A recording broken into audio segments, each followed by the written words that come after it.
What's the wire with the politicers? Damn, homie sat down with H3, straight up out the jungles. He a park money boy. He got a message he trying to convey about the yards and the differences of what they is for real. He gonna break it down for us so it's a little bit more clarity and people understand what they really dealing with. We keep on hearing about the 50-50 yards and who on what and what's good and what's not, right? Here it is at an ABC level for y'all. He could have did this anywhere, but he came on DamnHomie platform. He gave it up for Aunt Hefe too. He said they really the only ones trying to have a conversation about it. Once the streets hear you are bad, or you went to the other side, it is what it is. People gonna hear it and eat it up. DamnHomie ain't from nobody hood, so she giving everybody a platform to speak. I see people complaining about everything, man. The sky is blue. The sun is too bright. I'll be like, God damn. If it ain't Adam, it's DamnHomie. Why are you talking about our culture? You shouldn't be in our culture. Again, it's academics. You ain't even from the streets. Why you talking about this? 1090J. You can't make nobody happy, man. Everybody making content, doing it their way. It don't matter if you from the culture or not. Quality content is quality content. And DamnHomie, the show been doing their thing. Before we get into the interview, let's play this clip real quick. P3 gonna break down the differences of the yards. Hey man, I ain't gonna lie, man. I'm gonna shout out young Aunt Hefe, bro. It seemed like he willing to have a conversation. Like other niggas is shutting it out. It seemed like he actually willing to have a conversation. So since he willing to have a conversation, let's start by saying the state don't call nothing 50-50. If we being honest, the designation that the state has put on these yards are non-designated program facilities. And the other yards are non-program facilities, which means either you're a programmer and you're staying out of trouble and we're giving you an opportunity to program more, we're going to put you on a non-designated program facility. NDPF is what these yards are actually called, not 50-50 yards. So I just wanted to clear that up. And that should give you some context on what's really going on and what is the change trying to be implemented. Introduce yourself to my channel. My name H3, man. I'm a park money boy, man. I'm out the jungles, man. It's just here to just state a couple facts. Man, you my dog. I fuck with you, so I'd rather do it on your platform. Good shit. So we seen you with Wack on his live before, and after we brought the conversation up, you went on his platform and you were discussing the 50-50 combo. So can you speak more on that?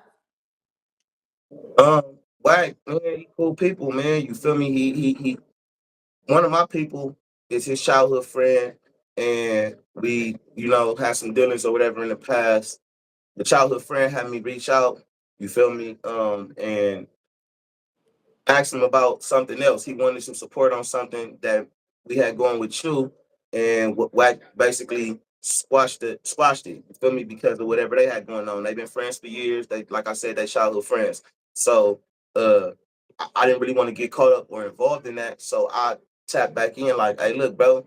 Like I don't know what you and bro got going on, but me and you, we cool. We been cool. So like we squashed something I had going on, and that was like some motion for me. I got a message that I'm trying to get out there about level 1s, 2s, 3s, DOP yards, 50-50 yards, and all that. And like my motion, what I had going on with DamnHomie, you killed that for him, but you also killed it for me. You feel me?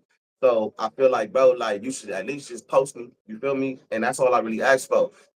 Him being who he is or whatever, like the next day he tapped back in on me after he spoke with my G homie that raised me or whatever, and asked like, "What's up, Sneaky Law? Yeah, that's little bro." He reached back out, "Hey man, I'm gonna make up for that shit from yesterday or whatever, and I'm gonna you want to go live?" I was hesitant because, as you know, like I'm in prison. You feel me? So when you do this type of shit, everybody see it. It gets sent around. Police be in your cell. You feel me? So I was hesitant, but I was like, you know what? Fuck it. Like I've been trying to get this message out there. I had the shit going with Folk Bang. I was trying to get that message out there that he got dirty politics. And so I was like, fuck it. I'm gonna just take the exposure. Luckily, man, I've been actually cool. Like they really ain't been too much tripping on me. You know what I'm saying? I ain't been doing too much. It might change soon. We're gonna see how it go. And that's how the live happened. Yeah. We could have just spoken on like the live. We didn't have to speak about like how it happened, but the actual Oh, live, okay. like let's speak about what actually like during the live what you spoke about, because WAC does give a lot of people a platform to speak and get their opinion out, whereas a lot of other people will try to silence you guys. But thanks to WAC, he's one of the people that's giving you guys a voice. So let's more speak on the actual live. Yeah. So the actual live was about, like I said, level ones, twos, threes, 50-50 yards, EOP, and FNY. So all of that shit is being bad now. And now they even trying to, what I've been hearing is they even trying to say like MCRP programs is no good. If you know MCRP programs, they basically like reentry hubs, halfway houses, and shit like that because they saying it's trannies there and it's dropouts there and all that kind of shit. So that further, to me, that further like validates what I was saying about these niggas wanting niggas stuck nowhere else but level 4. MCRP is literally the streets. You know what I'm saying? Like it's literally the streets. You might have an ankle monitor or whatever. You probably can't go out for the first 30 days or whatever. But after that, you going to work. If you got a job, you going out. You on the streets. You get to see your family. And niggas is talking about that's no good. Like that sound crazy to me. You know what I'm saying? So I was trying to get my message out about that, like, and how I feel like that's not right. Because if a nigga come to jail and he come to the program, or he decided at any point in his time where he want a program, or he get an opportunity to go to a level 3 or whatever, or to program, and where there's more programs available, it shouldn't be nothing wrong with that. It should be do your time and come home. Because if if I'm a G with life on the line trooping, I want young niggas on the streets because that's more resources for me. That's more, they can do more for me on the streets than in prison. So I'm gonna promote whatever they need to do to go home. That's what a real G homie gonna do. Yeah, because how do we even know if something is a 50-50? It's whether there's active Southsiders or not. So it's kind of like who made the True, rules at the end of the day.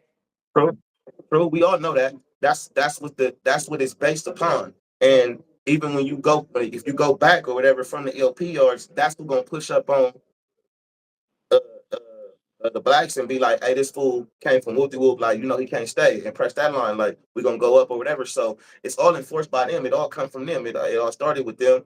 You know what I'm saying? I've been ELP for a long time, 7-8 years. You feel me? So I was ELP when it was GP ELP and SY ELP. It was separated. And in 2018, the system decided that if you got a mental health problem or you going mental health, that it shouldn't be no designation. You should come, you should do whatever you need to do, fix your mental health, and then go back to wherever you came from. They're not going to play the politics. And so they made it non-designated.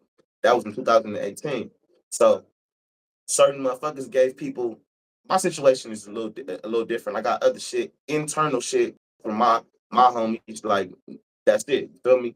And that happened along the way or whatever. So my situation is a little different. Um, but I have been on EOP for 7-8 years. You know what I'm saying? And um, they gave in 2018, niggas gave niggas like about 90 days to come back. And basically, if you didn't come back, you were stuck. Or when you come back, you was gonna get whooped out. You know what I'm saying? Now I know niggas that went back and didn't get touched. You know what I'm saying? It's selective. The politics is selective. Like that's what it is. You know what I'm saying? Depending on who you are. Um, at the end of the day, I stayed because it's a much better program. You know what I'm saying? You interact with a lot of people that you normally don't interact with. And you dealing with people, you getting groups, like different kind of groups, like every day, like loads of groups, not just regular groups. You getting cognitive distortion groups, behavior management, thinking disorders. You learn about all this different shit about criminal thinking. You learn about all this shit because if I feel like the program that I'm in, the EOP program, I feel like that should be prison in general because we in here for committing crimes. So society look at us as already having a problem or not, or something being wrong with us mentally already. Legally, that's basically what it is. You know what I'm saying? Yeah. So if you already by the state looked at as mentally unstable or mentally bad, that should be prison, is all those programs when you learn about thinking disorders or thinking errors and the psychology behind your frontal lobe not being fully developed until you 25, and impulsiveness and bad decision makings and all these different things. When you learn about those things, which is what a nigga should be coming to prison and learning about, then you have a different perspective on life. I didn't even know how to talk to white people until I came to the EOP program because I didn't really interact with them. So I was standoffish around other races. I was standoffish around people. When I got into this program, I started to interact with the therapists, the psychologists, the rec therapists that ran the groups, and they was all different races. And I started to see like, damn, these people is cool. They normal people. So I learned how to interact with them and deal with people, all kind of different people. So for me, the EOP program has been the best thing that happened to me in prison. P3 don't seem like he behind that wall just cracking his head, getting high all day and shit. He actually enlightened the people. For the ones that ain't never walked prison yards, 2018 was pivotal behind them walls. Like he said, the system implemented a whole new game plan. It seemed like everybody that landed on the EOP yards got the same damn reasons. Oh, mom's a little different. I have internal issues with my homies. That's what happened with J Hood. He knocked out an OG. It went all bad. I guess OG was trying to tax him for some work or something. J Hood was not going. He put him out. OG put that word out too. His homies got him up out of there. P3 feel like all the prisons should be EOP yards. Not necessarily like PC'd up. But I know what he getting at on a rehabilitation tip. People need to be in there learning their wrongs from rights. Initially, if you went to the other side, your voice was silenced. Point blank period. But DamnHomie gave him a platform. It opened up the conversation to real gangsters like Young Aaron. Some dudes got dirty politic on, some of them really went bad. But we'd never get down to the bottom of it. We never even hear their side of it, right? DamnHomie for sure did her thing. She opened up a new lane for them dudes. I'm sure we'll be seeing a lot more interviews and hearing a whole lot more stories. What y'all think though, man? Political street views? No fake news.